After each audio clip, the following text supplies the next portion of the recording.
Royal Crest Estate was the kind of place that seemed to exist in a world of its own. Its gates, tall and iron-wrought, gleamed under the morning sun, opening onto streets lined with manicured hedges and polished sidewalks. Cars, immaculate and expensive, glided across the driveways like a parade of success, and every home spoke of wealth, influence, and careful taste. At the center of it all lived Zora and Daniel, the estate's quiet power couple. Zora, owner of a thriving logistics company, moved with an elegance that demanded attention, her presence a mix of authority and charm. Daniel, her husband, walked beside her in impeccable attire, polished and confident, yet the truth was hidden behind appearances. Daniel worked for Zora as the manager of her company. To outsiders, the lavish cars, designer clothes, and luxurious lifestyle suggested he was the one with wealth, but only Zora knew who held the real power. The day's celebration, a wedding inside the estate, was a showcase of this wealth. Crystal chandeliers hung above, reflecting the sunlight that streamed through expansive windows. Imported flowers lined the aisles, soft music drifted through the air, and guests arrived in waves of designer fabrics, each trying, subtly, to match the couple's effortless display of prosperity. Everywhere Maya looked, she measured, compared, and calculated. She watched Zora and Daniel move through the crowd, effortless and composed, and whispered to her husband Ethan, "Look at them. He's just her husband, yet look at how they live." Can you imagine? Ethan, rich in his own right but distracted with his business affairs, nodded with a polite smile, oblivious to the storm brewing in his wife's mind. Maya's envy simmered quietly. Every elegant step Zora took, every subtle gesture of control over her husband's actions, every smile directed at Daniel, who so often deferred to her in private, fueled Maya's desire. To her, Daniel was wealthy, influential, and poised, and if she could find a way, she would eventually replace Zora, take the life she imagined for herself. Meanwhile, Zora and Daniel, unaware of the silent scrutiny, exchanged soft, professional words about the company and their home, showing the harmony of a couple built on trust, discipline, and mutual respect. By the time the wedding ended and guests began to leave, Maya's mind was already weaving possibilities. She lingered a moment at the estate gates, watching the couple drive away in one of Zora's luxury cars, imagining what it would be like to have that life, Daniel's life, the wealth, the influence, and feeling certain, somehow, that it could one day be hers. After the wedding, life at Royal Crest Estate settled into its usual rhythm, but the echoes of grandeur still lingered, like sunlight that refuses to fade. In their modern glass-fronted home, Zora and Daniel went about their days with precision. Zora, at the head of her logistics company, reviewed schedules, audited staff reports, and made decisions that kept the company thriving. Every morning, Daniel joined her in the office corner of the home, checking routes, analyzing reports, and reporting on operations. "The Kumi shipment is delayed by 2 hours, Zora said one morning, her tone calm but commanding. Daniel adjusted his glasses and replied, "I've rerouted the trucks and adjusted the schedules. The client should still receive everything on time." She nodded approvingly, her eyes scanning the screen for any other irregularities. Their life was orderly, disciplined, and efficient, the home built on trust, work, and mutual respect. Across the estate, Maya and Ethan lived in contrast. Their home was spacious and furnished with all the appearances of wealth, but laziness and entitlement colored every action. Maya lounged in silk pajamas, scrolling through her phone, and sneered at the thought of Zora's life. "Does he even work for that?" she whispered to Ethan, gesturing vaguely at Daniel and Zora's estate in her mind. "They have everything, and he just seems to exist." Ethan, busy with his own ventures, nodded absent-mindedly. "We have what we need," he said, proud yet unaware of the dissatisfaction brewing beside him. Maya, however, could not let it go. Every conversation with friends, every glance at Zora's life, deepened her envy. She wanted more power, wealth, recognition, and she was already beginning to imagine how she could take it. The next estate meeting was where paths subtly began to cross. Residents gathered in the community hall, exchanging polite greetings that marked curiosity, judgment, and envy. Conversations inevitably turned toward wealth. Did you see Zora's latest car? I heard it cost more than some of our homes, whispered a woman to her friend. Maya's eyes scanned the room and landed on Daniel, noticing the effortless way he moved beside Zora. Her mind clicked. He was wealthy, influential, and so easygoing, so different from Zora's disciplined nature. Daniel, catching her glance, noted her playful smile, the casual confidence in her posture. Their eyes met briefly over discussion points about estate maintenance and security updates. Nothing was said beyond a polite comment or a shared laugh, but each felt a spark of recognition. Daniel admired her easy nature. Maya began imagining a life where Daniel might one day belong to her instead of Zora. By the time the meeting ended, neither Daniel nor Maya had acted beyond conversation, but the seed was planted. Maya's envy, Daniel's curiosity, and the perception of wealth all combined into a quiet tension that promised something bigger. As residents left, the whispers and glances continued, some admiring, some jealous, all watching the silent energy shift between the two. That evening, as the estate quieted, both returned to their separate homes, unaware that these brief interactions had set the stage for future schemes and temptations. A week after the estate meeting, the rhythm of royal crest continued, but the undercurrent of curiosity between Daniel and Maya had grown. Daniel was traveling for business on behalf of Zora's logistics company, checking on a new client contract at a nearby city hotel. By coincidence, Maya and Ethan had also come to the same hotel for a weekend getaway, something Maya claimed was for relaxation, but she was secretly scanning her surroundings, observing lives she longed to mimic. In the hotel lobby, Daniel was reviewing documents, seated in the corner of the cafe area, laptop open and phone buzzing with notifications from the office. Maya walked past, carrying a coffee, her eyes catching his in recognition. Their brief smiles were polite but charged with an unspoken understanding, a spark that neither could yet name.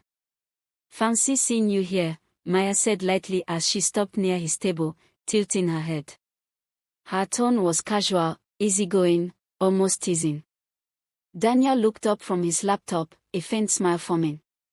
"Small world," he replied. "Business or pleasure?" "Some of both," Maya said, setting her coffee on a nearby table. "Ethan dragged me along for a weekend break. I assume you're working?" "Yes," Daniel said, gesturing to his laptop. "Checking on some routes and client accounts. Zora insists on thorough updates even when I'm traveling." He paused, noticing her relaxed demeanor and how effortless she seemed. "And you? Relaxing or supervising?" he asked, a small note of humor in his voice.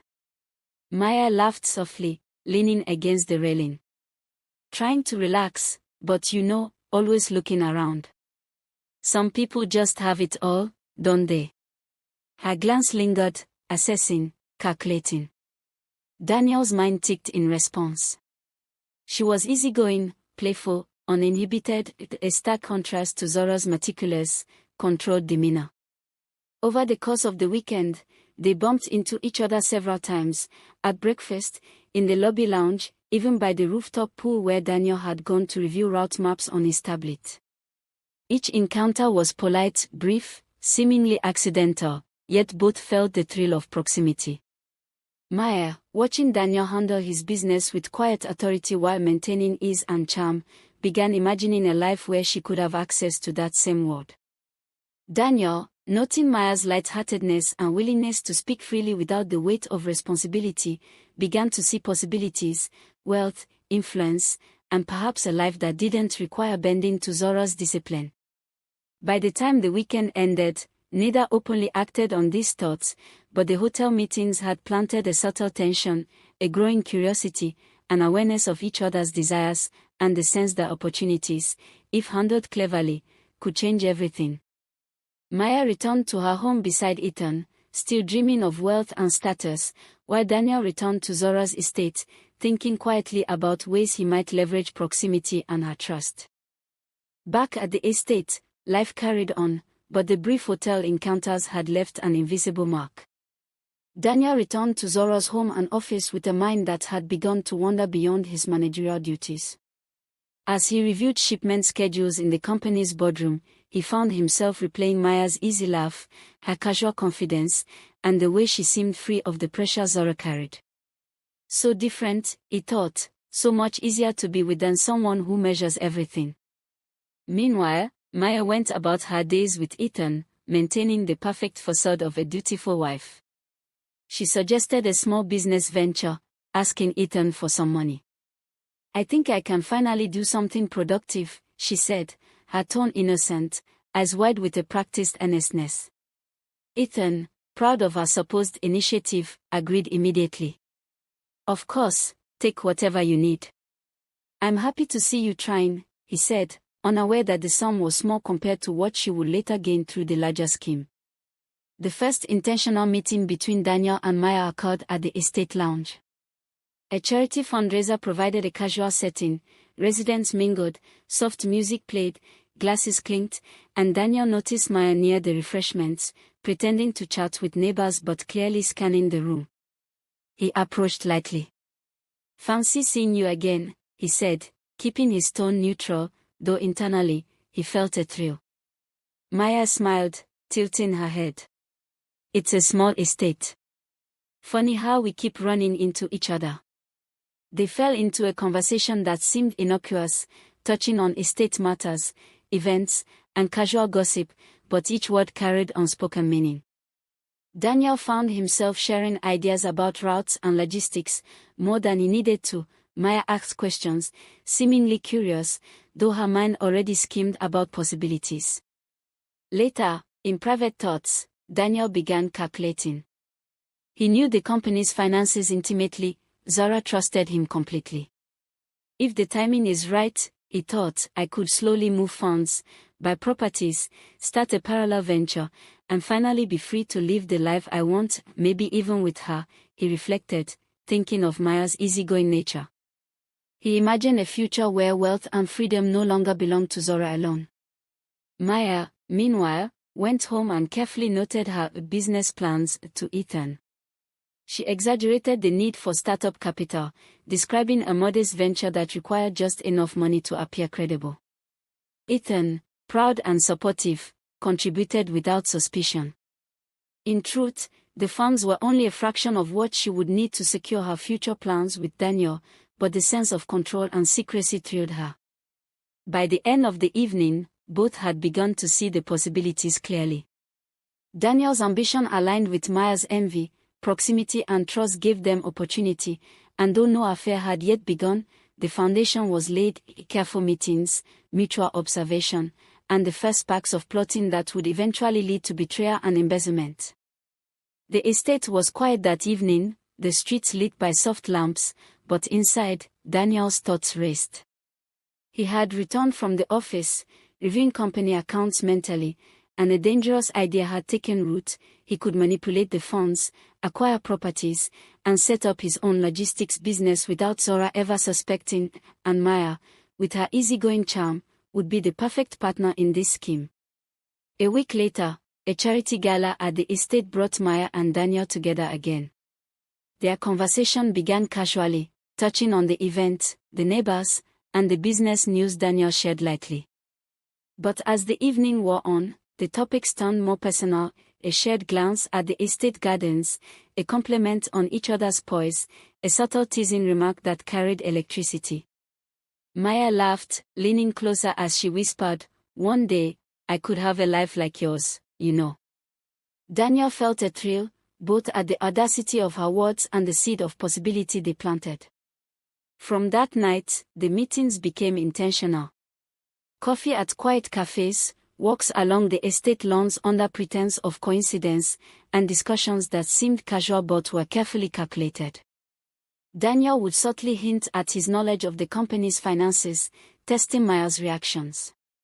"If you wanted, you could have almost anything," he murmured one afternoon, leaning against a railing in the hotel lounge where they had coincidentally met. Maya's eyes glimmered. Almost anything, she repeated softly, a mischievous smile curling on her lips. Maybe even replace someone else. Meanwhile, Daniel began acting on his plan. He moved funds quietly within the company accounts, making small, almost unnoticeable diversions. He acquired properties under alternate names, preparing a future where wealth and freedom would no longer depend on Zora's empire. Each transaction, each secret acquisition, fed his growing ambition, and each time he looked at Maya, he saw a partner in possibility, easygoing, charming, and ambitious in her own right. At home, Maya played the perfect wife to Ethan, continuing her charade. "I've been thinking about my business again," she said one morning, placing a notebook on the breakfast table. "I just need a little more capital to get it off the ground." Ethan, proud and unaware, smiled warmly. "I'm happy you're taking initiative. Here, take what you need," he said, handing her the money she had requested. Maya accepted it gracefully, her mind already running through how this small fund would feed into the bigger plan with Daniel. By the end of the week, the lines between ambition and temptation blurred. The affair had begun emotionally, the plotting was in motion, and both Daniel and Maya began to see a future where Zora and Ethan would be merely obstacles to a life of freedom, wealth, and indulgence. The stage was set, the foundation for betrayal, embezzlement, and eventual scandal was laid, and both knew that the next steps would require careful precision. The next estate meeting was meant to be routine, updates on security, new neighborhood guidelines, and minor announcements, but the atmosphere shifted the moment residents noticed the screens in the main hall flicker to life. Images, messages, and documents filled the display, photos of Daniel and Maya together at private locations, texts suggesting plans far beyond innocent friendship, and even proof of funds being diverted from Zora's company. The hall fell silent, gasps rippling through the crowd. Maya and Daniel stood near the back, holding themselves with an air of pride. Maya whispered to Daniel, "Soon, half of what they have will be ours. Just wait." Daniel nodded subtly, his lips curling into a faint smirk, though inside, his heart raced with a mix of exhilaration and fear. To the estate residents, it seemed almost arrogant, the couple daring to boast, confident in their upcoming spoils. Zora's eyes narrowed as she stepped forward, her voice calm but icy. "Daniel, explain this," she said, gesturing toward the projected evidence. Daniel's smirk faltered slightly, but he maintained composure. "It's not what it looks like," he began, though the murmurs and whispers around the hall told a different story. Ethan, his face pale and tight with shock, turned to Maya. "How could you?" he demanded, his voice trembling with betrayal. Maya lifted her chin, her eyes glinting, a mixture of defiance and ambition. "We are simply claiming what could be ours," she said softly, almost taunting, as though she were announcing their future triumph. The estate erupted in whispers and murmurs. Residents who had once admired Maya and Daniel now stared in disbelief, gossip spreading like wildfire. Friends shook their heads in judgment, while others exchanged knowing looks, understanding how envy and ambition had collided to create disaster. But behind the bravado, Daniel's mind raced. He knew that the embezzlement he had orchestrated would soon be uncovered if he was not careful. Yet at this moment, both he and Maya allowed themselves a brief thrill, imagining that they had outsmarted everyone, that soon the wealth and freedom they desired would belong to them. Zora's calm demeanor concealed her fury. She stepped closer, voice low but commanding. "This stops now. There will be consequences," she said, eyes fixed on Daniel. Ethan, still recovering from betrayal, gritted his teeth. "You think you can take everything from us?" he asked Maya, disbelief turning to simmering rage. Maya simply smiled faintly, proud in her audacity, confident that their plans were foolproof, at least for now. The seeds for the next storm were sown. Evidence was out in the open, confrontation had begun, and the estate had witnessed the audacity of ambition. Yet neither Maya nor Daniel knew how fragile their carefully constructed plans were. They were riding high on pride and confidence, unaware that the fall would come faster and harder than they imagined. The estate was quieter than usual in the days following the scandal, but the tension was electric. Daniel had been arrested, the investigation into the embezzlement leaving no room for negotiation. His name and face were now infamous, plastered in whispers and private messages throughout the estate. The properties he had secretly acquired were seized, accounts frozen, and the web of financial deceit he had spun for months unraveled completely. Maya, meanwhile, felt the weight of reality crushing her. The only money she had access to was the small sum Ethan had given her for her business venture. She had imagined it would serve as a springboard for her future with Daniel, but now it was painfully clear that it was not enough to sustain her luxurious lifestyle. She walked through her home, once filled with pride and arrogance, now empty in atmosphere and spirit. Every glance at her possessions reminded her of ambition turned hollow. She realized too late that her carefully crafted image of innocence had fooled no one outside their private planning, and the world had not tilted to reward her audacity. Ethan, meanwhile, had spent the first days grappling with shock and betrayal, but as reality set in, he focused on reclaiming stability. Maya's true intentions had been revealed, and he now understood the depth of her envy and plotting. He no longer saw her as a partner but as a cautionary tale of greed and arrogance. Zara, on the other hand, moved with quiet triumph. Her company remained intact, her wealth and reputation untarnished, and though Daniel's betrayal stung, she emerged stronger. She and Ethan, once strangers linked only by proximity in the estate, found solace in shared understanding. Over time, the mutual respect and empathy that grew from surviving such a scandal blossomed into a deep friendship, perhaps the seed of something more. They laughed again at small gatherings, shared ideas about the estate, and built a bridge of trust and camaraderie that had been absent before the chaos. Maya's world, however, had crumbled. Pride, arrogance, and envy gave way to despair. She had counted on Daniel to secure wealth and freedom, but he was behind bars, and her scheme had left her with only a pitiful sum that could barely sustain her ambitions. She paced her now hollow home, planning futile ways to recover, unaware that the estate had already moved on without her. Daniel sat in a cold, sterile cell, thinking of the future he had imagined with Maya. Every plan, every diversion of funds, every whispered conversation now seemed like a distant, foolish dream. Arrested and powerless, he faced the consequences of ambition unbridled by morality. Meanwhile, Zara and Ethan, who had weathered envy, deceit, and betrayal, began to rebuild their lives. The estate whispered less about scandal and more about respect, resilience, and the quiet triumph of those who remained honorable. Friendship, trust, and perhaps the glimmer of love marked the final chapter, a stark contrast to the ruined ambitions of Maya and Daniel, who had flown too close to the sun and fallen hard. Weeks passed after the scandal that had rocked Royal Crest Estate, and life slowly began to settle into a new rhythm. Daniel remained behind bars, facing the consequences of his embezzlement, a man whose ambition and desire for an easy life with Maya had collapsed into ruin. The properties he had secretly acquired were seized, his reputation destroyed, and the dream of freedom and wealth with Maya vanished completely. Maya tried to cling to what little remained, the small sum Ethan had given her for her business venture. But it was barely enough to sustain her, and every attempt to rebuild her life reminded her of her hubris. The lavish lifestyle she had coveted, the belief that Daniel and she would rise together at the expense of Zora and Ethan, was gone. Pride turned to regret as she realized she had overplayed her hand and miscalculated the strength and resilience of those she had underestimated. Zara, meanwhile, emerged stronger than ever. Her company thrived, untouched by Daniel's betrayal, her wealth and influence intact. She walked through her estate with quiet confidence, knowing that her careful planning, discipline, and integrity had protected her from ruin.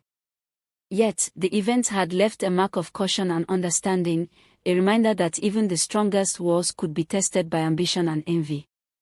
Through the turmoil, Ethan and Zora found each other's company unexpectedly comforting. Shared conversations about the estate, mutual respect for each other's resilience, and the shared experience of surviving betrayal built a friendship rooted in trust. Over dinners, estate gatherings, and casual walks through the manicured gardens, their bond strengthened. Laughter returned to their lives, light and unforced, a balm for the wounds inflicted by others' scheming. The friendship hinted at the possibility of something more, love that was slower, steady, and built on admiration rather than infatuation or fleeting charm. Maya, humbled and isolated, had no allies left, and Daniel's dreams of wealth and ease had been shattered. The estate whispered not of scandal, but of strength, resilience, and the quiet victory of those who remained true to their principles. Zora and Ethan's lives, once threatened by envy and deceit, now moved forward with renewed purpose. Together, they navigated the estate, the company, and their own personal growth, a symbol of triumph over greed and betrayal. In the end, the lessons were clear: ambition without integrity leads to ruin, envy blinds even the cleverest schemes, and true strength lies not in wealth or appearances, but in resilience, wisdom, and the bonds built through trust and honesty. Royal Crest Estate returned to its quiet grandeur, but this time, it stood as a monument not just to wealth, but to the enduring power of integrity, love, and the human spirit.